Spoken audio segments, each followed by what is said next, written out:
আমরা এখন সবাই একসাথে দরুদ পড়ব, কিয়াম করব এবং আমাদের প্রিয় নবীকে আমরা দাঁড়িয়ে সম্মান জানাবো। আসেন আমরা সবাই একসাথে উঠি।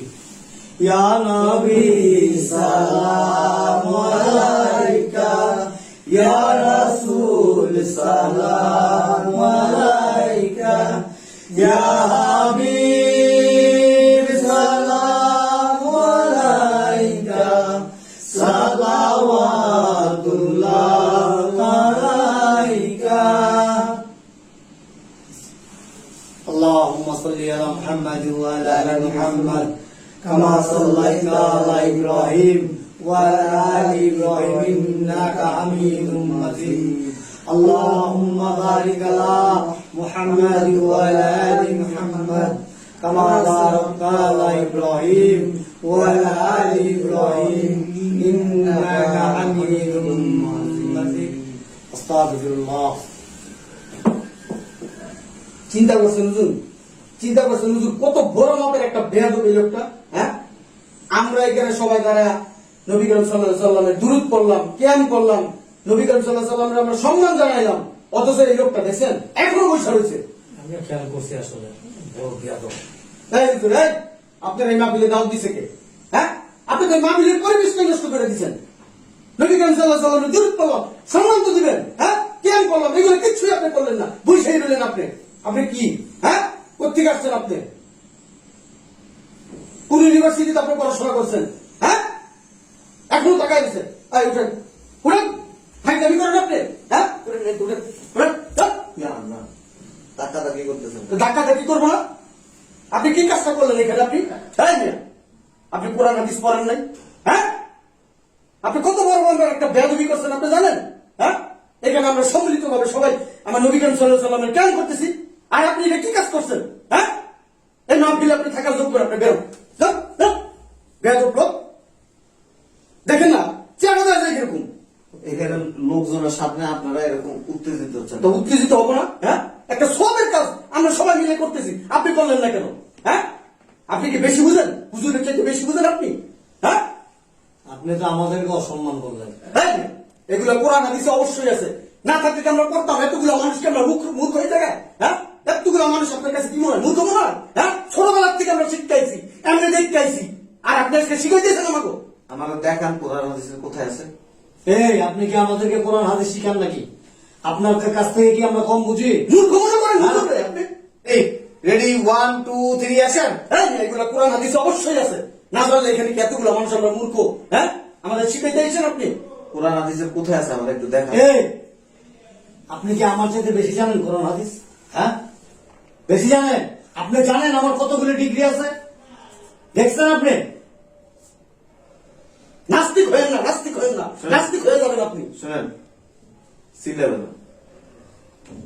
আল্লাহ তাআলা বলছে যে তোমরা যখন আমার আদেশ মানবা তখন তোমরা কিয়াম করো। কিয়াম করা ফরজ। কিয়াম করা ফরজ কখন জানেন? কখন ফরজ? কিয়াম করা ফরজ হচ্ছে নামাজের সময়।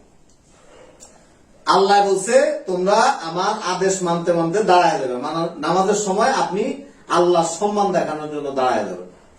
এই যে আপনারা কিয়াম করলেন, রাসূলের সম্মানে দাঁড়ায় আপনারা দুরূদ পড়লেন।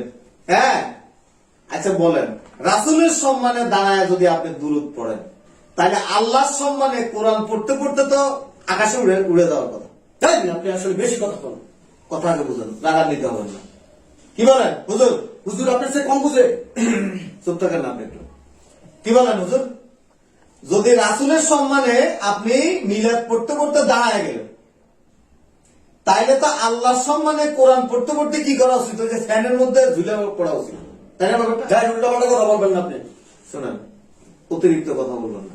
কি বলেন? আমার কথা কি সঠিক না ভুল? শোনেন, আমরা বর্তমান সমাজে মুসলমানদের ভিতরে আল্লাহ বলছে তরিকা তোমাদের বানানোর দরকার নেই। আল্লাহ রাসূল যা কইরা গেছেন আমরা তাই করতে হবে। আল্লাহ রাসূলের আপনি কি কোরআন হাদিসের কোথাও দেখাতে পারবেন স্পষ্ট ভাবে দলিল সহ আছে যে রাসূলের সম্মানে দাঁড়ায় আপনাকে কিয়াম করতে হবে? দেখাতে পারবেন? আর জন্মের পর থেকে যখন শিখছি তখন থেকে দাঁড়ায় দাঁড়ায় দুরূদ শরীফ পড়ি, আপনি মিলাদ পড়ি। চুপ থাকেন। নামাজ পড়েন না? নামাজ পড়েন? নামাজ যেহেতু পড়েন, নামাজের মধ্যে একবারে শেষ রাখাতে যখন দুই সেজদার পরে যখন আপনি বসেন, আপনি দুরূদ পড়েন না? ওই সময় কি আপনি দুরূদ পড়তে পড়তে কি দাঁড়ায় যান? আরে নামাজের সাথে আপনি আবার তুলনা দেন কেন? আবার কথা বলেন, সেটাই তো। আপনি কি তখন দুরূদ পড়তে পড়তে দাঁড়ায় যান হুজুর? কথা বলেন না কেন? না কেন আত্মাহিয়াতুর পরে দরুদ পড়া হয়? দুরূদ পড়তে পড়তে কি দাঁড়ায় যান? না। যদি আল্লাহ যদি হুকুম দিত যে তোমরা দুরূদ পড়তে পড়তে দাঁড়ায় যাবে, তাইলে মানুষ নামাজের সময় কি করতো? দুরূদ পড়তে পড়তে দাঁড়ায় যেত, বসে থাকতো না। অতএব আল্লাহ তাআলা নির্দেশ দেন নাই, আল্লাহ রাসূলও এমন ধরনের কোনো কথা বলেন না। এটা একটা আমাদের বানানো, আমরা মানুষের মধ্যে এই ধরনের একটা বিভ্রান্তি আমরা সৃষ্টি করতেছি। যেই কাজ করলে কোনো সওয়াব নাই, বিদআত। যে ব্যক্তি বেদাত করবে সে কোথায় যাবে? জাহান্নামে যাবে। আল্লাহ তো বলে না আপনারা এগুলি বানাইতে বলছে। আপনি কোরআন হাদিসে একদম দলিল সহকারে স্পষ্ট আপনি দেখাবেন যে কিয়াম করা, দাঁড়ায় দুরূদ পড়া এটা জায়েজ। দুরূদ পড়েন, আপনি মনে মনে পড়েন, রাসূলের সম্মান জানান, ভালোবাসেন। এই যে দেখেন, আমরা অনেক সময় কি করি জানেন? সম্মিলিত ভাবে সবাই দাঁড়ায় গোল হয়ে কি করে দুরূদ পড়েন, মাঝখানে একটা বালিশ থাকে। এখন আপনি দুরূদ যে পড়তেছেন, রাসূল কি আসবে? আসতে পারবে? আপনি তো আসার রাস্তাই তো বন্ধ করে দিচ্ছেন। ভুলভাল একটা চিন্তা ভাবনা, ভুলভাল একটা মানে কাজ আমরা সবসময় করে যাচ্ছি, যে কাজে কোনো সওয়াব নেই। হ্যাঁ পড়েন, দুরূদ পড়েন, দেখতে আপনি নিজে নিজে করেন, আস্তাগফিরুল্লাহ পড়েন। আল্লাহ তো বলছে দুরূদ পড়লে সওয়াব বেশি, ইস্তেগফার করলে সওয়াব বেশি। এগুলি আপনাকে বড় বড় বিপদ থেকে হেফাজত করবে। কিন্তু আপনি ওয়াজের মধ্যে আইসা সবাই মিলা আপনি কি করলেন? দাঁড়ায় দুরূদ পড়লেন। এখন আমি দাঁড়াইলাম না, এটা আমার অপরাধ হয়ে গেছে। হ্যাঁ, আমি পড়াশোনা জানি না, আমি মূর্খ। এই কাজগুলি কখনো করা ঠিক না। আপনি দেখেন তো, আমাদের দেশের বাইরে তো ওয়াজ মাহফিল হয় কিনা? ওয়াজ মাহফিলের মধ্যে আপনারা দেখছেন এভাবে রাসূলের সম্মানে দাঁড়ায় সবাই মিলে সম্মিলিত এভাবে কিয়াম করেন? কিয়াম মানে কি? দাঁড়ানো। কিয়াম করা ফরজ কোন সময়? নামাজের সময়। আদার সময় কোনো কিছু করতে হবে এমন কোনো বাধ্যবাধকতা নাই। এখন এখানে যারা এই যে উপস্থিত যারা আছেন, এই যে মাহফিলে যারা আছে, বলেন তো, কোন ব্যক্তি যদি দাঁড়ায় ওয়াজ শুনে, আপনি কি তারা জোর করে বসাতে পারবেন? পারবেন? কোন ব্যক্তি যদি বসে ওয়াজ শুনে, তারা কি আপনি জোর করে দাঁড় করাইতে পারবেন? এটা তার ব্যক্তিগত একটা ব্যাপার। তদ্রুপ এই জিনিসটাও ব্যক্তিগত একটা আমল, এটা জোর জবরদস্তি কখনো করা উচিত না। আর যেটা বেদাত সেটা আমাদের সমাজে পালন করা জায়েজ না। করলে তো কোনো গুনাহ নাই। আপনি করলে আপনারটা আপনি করেন, কিন্তু আরেকজন করে না, এটা নিয়ে মাথা ঠেলাঠেলির দরকার নেই তো। আপনার দুরূদ পড়ার দরকার, আপনারটা আপনি পড়েন, এটা নিয়ে কামড়াকামি করেন কেন? পুরা সোশ্যাল মিডিয়াতে ঢুকি, যেখানে যে একটা কিয়াম করা নিয়ে, মিলাদ পড়া নিয়ে মুসলমানদের ভিতরে কামড়াকামড়ি দা করিলে সম্পর্ক চলতেছে। আপনাকে কে বলছে এগুলি করতে? এগুলি সম্পূর্ণ নাজায়েজ একটা কাজ। বিভ্রান্তি সৃষ্টি হচ্ছে সমাজে। কোরআন হাদিস সম্পর্কে আগে জানেন, দলিল থাকতে হবে, দলিল ছাড়া কোনো কিছু করা যাবে না। আল্লাহ আপনারা বলে নাই যে মানে বাড়তি কিছু করতে। আল্লাহ যতটুকু করতে বলছে ততটুকু করেন। সমস্যা হচ্ছে যে আপনাদের ভিতরে, আমাদের ভিতরে। ও কয় এটা জায়েজ নেই, হে কয় এটা জায়েজ নেই। কেন আপনি কামড়াকামড়ি লাগাবেন? সঠিকটা দেখান, দলিল দেখান, আমিও করব। আমি বসে আছি, এটা আমার অপরাধ হয়ে গেছে। আপনি এই জিনিসটা চিন্তা করেন না। যদি রাসূলের সম্মানে যদি দুরূদ পড়তে পড়তে যদি দাঁড়ায় যেতে হয়, তাহলে আল্লাহর সম্মানে কোরআন পড়তে পড়তে তো ফ্যানের উপরে ঝুলে পড়া উচিত নাকি বলেন হুজুর? কিন্তু আমরা সেটা করি বিবেক দিয়ে চিন্তা করেন, আবেগ দিয়ে না। আরেকজন করছে, আপনিও করবেন, এমন কোনো কথা নাই। আপনাকে সঠিকটা আগে কোরআন হাদিস সম্পর্কে জানতে হবে। এতগুলি মানুষের সামনে আপনি আমার অসম্মানী করে ফেলছেন। আপনার এটা দেখে দেখে আরো কি করবে? মানুষ সমালোচনা করবে। আগে আপনি আমি আমরা ঠিক হই।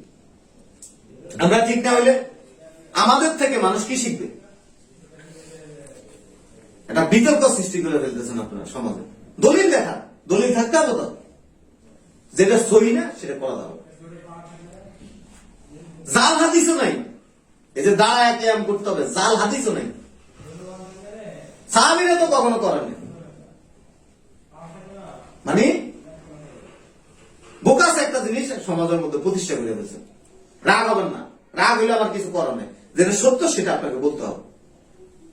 সত্য সত্যই থাকবে, মিথ্যা মিথ্যাই হবে। আমরা কি করতেছি? নিজেদের মধ্যে কামড়াকামি করতেছে, আমাদেরকে নিয়ে মানুষ তামাশা করে। যাক বসেন, রাগ করেন না, চেয়ারে বসেন, বসেন। বসেন, সবাই বসেন। করেন, ওয়াজ শুরু করেন। ঠেলা ঠেলি করবেন না, কেউ ঠেলা ঠেলি করবেন না, এই অন্তত এই বিষয়টা নিয়ে। এই আপনারা চিল্লাচিল্লি করেন না, বসেন। আরে বসেন না, আপনারা এরকম করতেছেন কেন? আমরা সবাই ইস্তেগফার করি, সবাই ইস্তেগফার করি। বয়ান শুরু হবে একটু পরে, বসেন। আস্তাগফিরুল্লাহ। এই আপনি দাঁড়ায় আছেন কেন? বসেন। আমার কথার আগাম নিতে হবে না, হুজুর। আমি অযৌক্তিক কথা বলিনি। আপনি জাস্ট এই একটা জিনিস চিন্তা করেন না, যদি রাসূলের সম্মানে আপনি যদি মানে দুরূদ পড়তে পড়তে যদি দাঁড়ায় নিতে হয়, তাহলে তো আল্লাহর সম্মানে কোরআন পড়তে পড়তে আমাদেরকে লাফানো উচিত। লাফাইতে ফ্যানের মধ্যে ঝুলে যাওয়া উচিত। কি বলেন? আসলে কি আমাদের সমাজে দীর্ঘদিনের একটা রেওয়াজ চলে আসছে, আমরা কিছু কিছু, সবাই যে তা না, কিছু কিছু জাননেওয়ালা আছি যারা নাকি অনেক কিছু জানি না, আর আমরা জানি না বিধায় এটা প্রচারও করি না। রাইট। ঠিক যেটা রেওয়াজ চলে আসছে ওইটাকে ফলো করে আমরা এই পর্যন্ত চলতেছি।